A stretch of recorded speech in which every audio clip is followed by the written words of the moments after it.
Доктор Джек Келлер, русский ветеринар, который работает в Ботсване, в одной из стран Африки.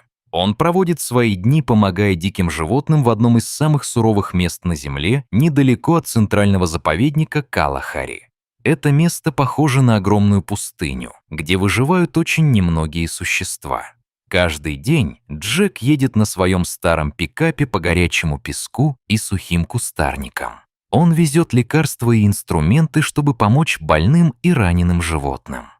За многие годы он спас жизни сотням животных. Антилопам, грациозно прыгающим по равнинам, огромным слонам с их длинными хоботами, пятнистым леопардам, охотящимся по ночам и могучим львам, правящим саванной. Но ничто никогда не трогало его сердце так сильно, как то, что произошло одним жарким ноябрьским днем. Джек ехал по западной части пустыни центрального Калахари. Солнце палило нещадно, делая все вокруг расплывчатым. Возле высохшего водопоя он увидел что-то золотистое, неподвижно лежащее на земле. По мере приближения его сердце сжалось. Это был взрослый самец льва. Но он совсем не походил на сильных, гордых животных, которых Джек обычно видел. Лев был настолько худым, что Джек мог разглядеть каждую косточку в его теле. Бедное животное было просто кожей, натянутой на кости, без единой мышцы. Его глаза едва приоткрылись, а дыхание было таким слабым, что грудь почти не двигалась.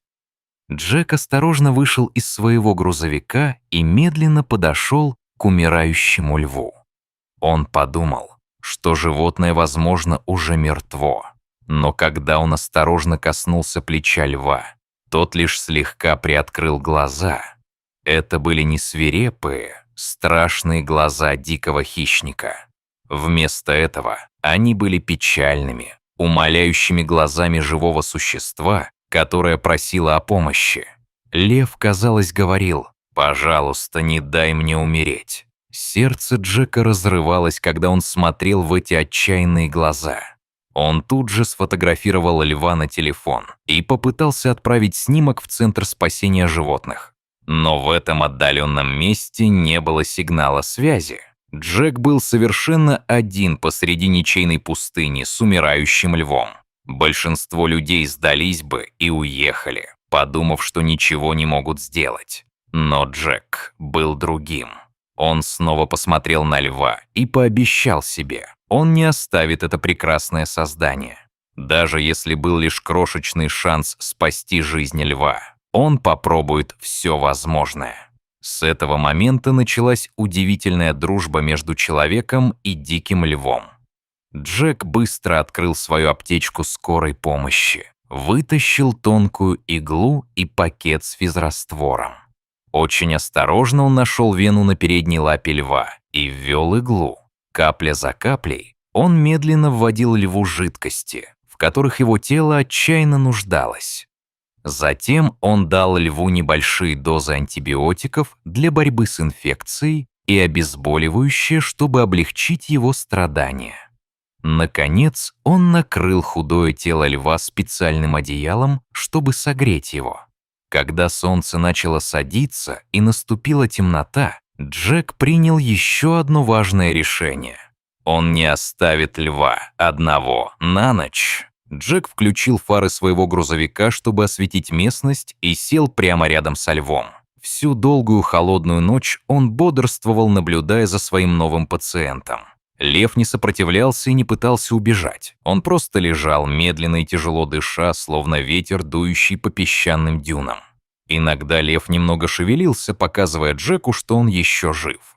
Джек осторожно положил руку на спину льва и тихо прошептал: «Если ты хочешь жить, тогда доверься мне. Мы справимся с этим вместе». Когда настало утро, Джек наконец-то поймал слабый сигнал на своем спутниковом телефоне. Он немедленно позвонил в Центр спасения дикой природы в Мауне и сообщил о чрезвычайной ситуации. Сотрудники центра сказали, что как можно скорее отправят вертолет. В ожидании помощи Джек продолжал заботиться о льве всю вторую ночь. Каждый час он проверял температуру льва, давал ему больше жидкости и следил за каждым вдохом животного. Это было похоже на попытку сохранить крошечное пламя живым при сильном ветре. Джек решил дать льву имя Лео. Это было простое имя, но оно подходило этому храброму борцу. Под звездным небом пустыни Калахари были только яркие огни грузовика, медленное сердцебиение Лео и один человек, который отказывался терять надежду. Когда спасательный вертолет наконец прибыл, медицинская команда была шокирована ужасным состоянием Лео. Они никогда не видели такого худого, слабого льва, который был бы еще жив. Очень осторожно они подняли Лео на носилках и погрузили его в вертолет. Джек тоже залез внутрь, крепко держа мешок с капельницей во время долгого 3-километрового полета в больницу дикой природы Мауна. В больнице главный ветеринар, доктор Элис МакКона, тщательно осмотрела Лео. Ее лицо было очень серьезным, когда она объясняла Джеку состояние льва.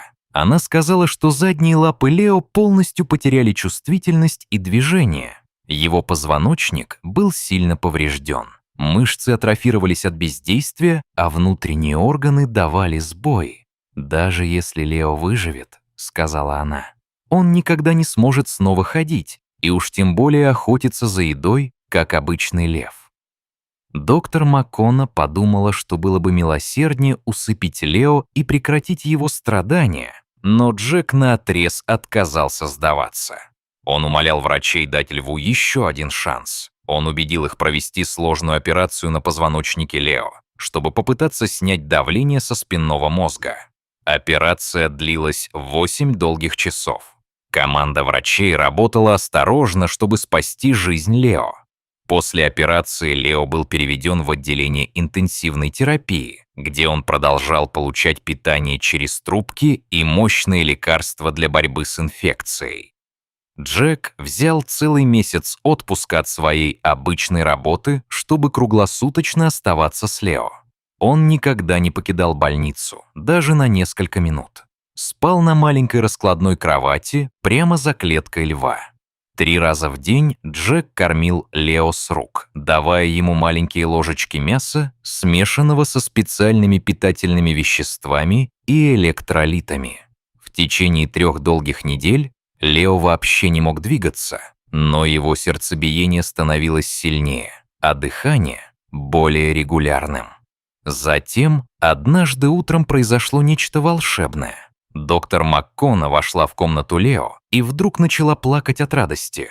Впервые после операции хвост Лео немного шевельнулся. Медицинская команда немедленно начала физиотерапию с Лео. Каждый день они осторожно растягивали его затекшие мышцы и работали над восстановлением рефлексов в его лапах. Лео никогда не жаловался и не злился во время этих терапевтических сеансов. Его глаза всегда искали Джека, когда кто-либо другой входил в комнату. Когда Джеку приходилось отлучаться на несколько минут, Лео наблюдал за дверью, пока он не возвращался. Весь персонал больницы полюбил Лео и начал болеть за его выздоровление. Все испытывали надежду, как будто Лео боролся не только за себя, но и за всех них. После 2 месяцев интенсивной терапии Лео сделал свои первые неуверенные шаги. Кто-то записал видео этого невероятного момента и выложил его в социальные сети, где оно быстро стало вирусным по всему миру. Миллионы людей наблюдали, как когда-то умирающий лев медленно учится снова ходить. Джек и Лео установили такую тесную связь, что Лео издавал мягкие мурлыкающие звуки, как котенок, всякий раз, когда Джек прикасался к нему.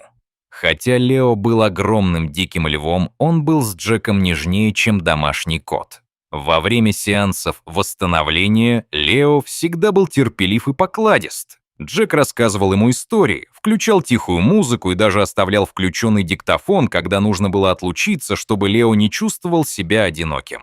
Несмотря на слабое тело, Лео с каждым днем становился сильнее. В первый раз, когда он встал и сделал несколько эмоциональных шагов, вся медицинская команда была переполнена счастьем. Они никогда раньше не видели такого чудесного выздоровления у дикого льва. Лео был уже не просто пациентом, он стал символом надежды для всех существ, которые казались безнадежными.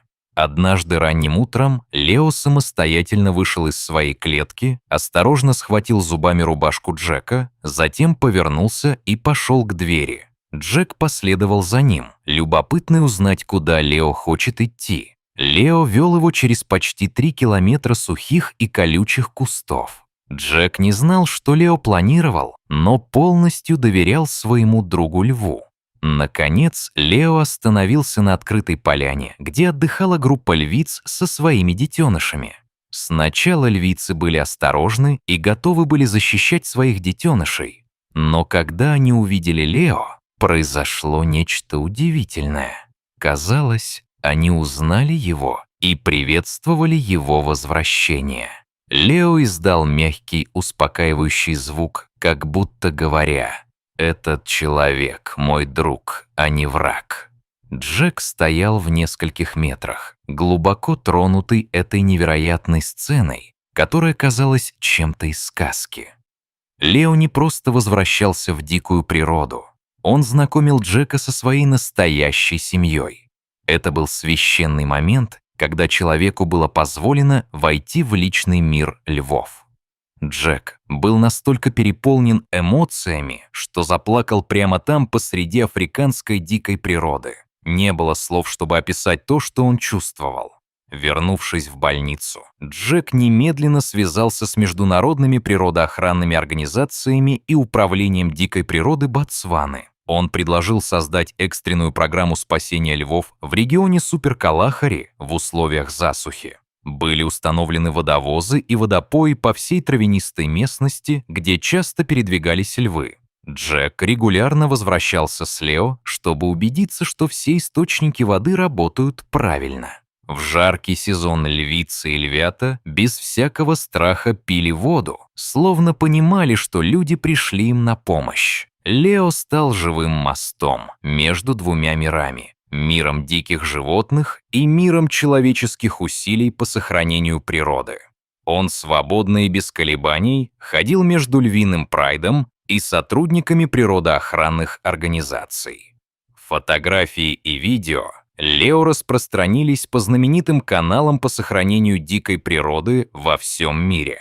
Миллионы людей были глубоко тронуты, увидев льва, который когда-то умирал, а теперь помогает спасать других львов.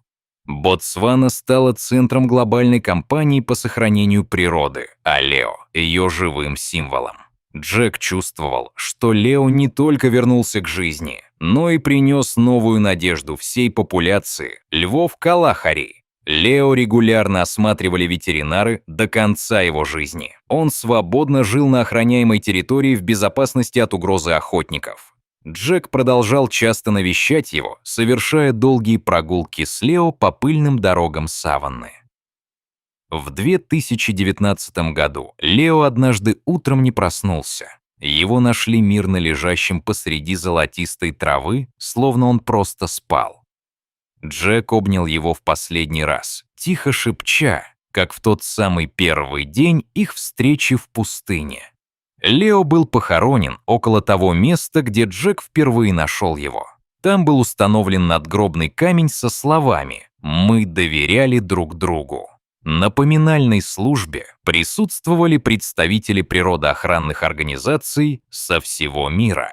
Лео превратился из умирающего существа в вечный символ веры и возрождения. История Лео и Джека распространилась по всему миру, вдохновляя поколения любителей природы. Она доказывает, что животные обладают чувствами, мыслями и глубокой верой в человеческую любовь. Она показывает, что когда всего один человек верит в чудеса, весь мир может измениться навсегда. Дорогой друг, спасибо, что уделили время этой невероятной истории. Пожалуйста, не забудьте поставить лайк и подписаться, чтобы поддержать наш канал и помочь нам делиться еще более удивительными историями о прекрасных отношениях между людьми и дикими животными.